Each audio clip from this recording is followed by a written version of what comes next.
എന്താണ് psoriasis? Psoriasis എന്ന് കേൾക്കുമ്പോൾ തന്നെ പലപ്പോഴും ഒരു പേടിയാണ് പലർക്കും ഉണ്ടാകുന്നത്. ഇതൊരു പകർച്ചവ്യാധിയാണോ എന്നുള്ളൊരു സംശയം ഉണ്ടാവാറുണ്ട്. ശരിക്കും പറഞ്ഞാൽ നമ്മുടെ ശരീരത്തിലെ ഇമ്മ്യൂൺ സിസ്റ്റം നമ്മുടെ ചർമ്മകോശങ്ങളെ തെറ്റിദ്ധരിച്ച് ആക്രമിക്കുമ്പോഴാണ് സോറിയാസിസ് ഉണ്ടാവുന്നത്. യൂഷ്വലി ഒരു ചുവന്ന പാടുകളായിട്ടും ഒരു തിക്ക് സ്കെയിൽസ് ആയിട്ടും തൊലിപ്പുറമെ കാണാറുണ്ട്.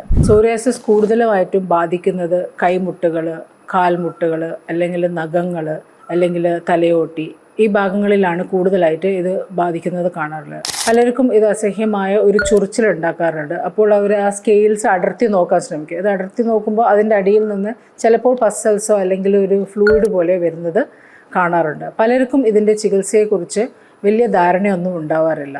ഹോമിയോപ്പതിയിൽ ഇതിന് ഫലപ്രദമായ ചികിത്സകൾ ഉണ്ട്. ഇത് നമ്മൾ പേഷ്യൻസിൻ്റെ സിംറ്റംസും ആ അസുഖത്തിൻ്റെ സിംറ്റംസും കമ്പൈൻ ചെയ്തൊരു പിക്ചർ ഉണ്ടാക്കും. എന്നിട്ടാണ് അവർക്ക് മരുന്ന് കൊടുത്ത് ചികിത്സിക്കുന്നത്. ഹോമിയോപ്പതി മരുന്നുകൾ എടുക്കുന്നതോടുകൂടി സോറിയാസിസ് സിംറ്റംസിനെ നിയന്ത്രിക്കാനും അവർക്ക് ഒരു സാധാരണമായ ഒരു ജീവിതം നയിക്കാനും സാധിക്കുന്നു.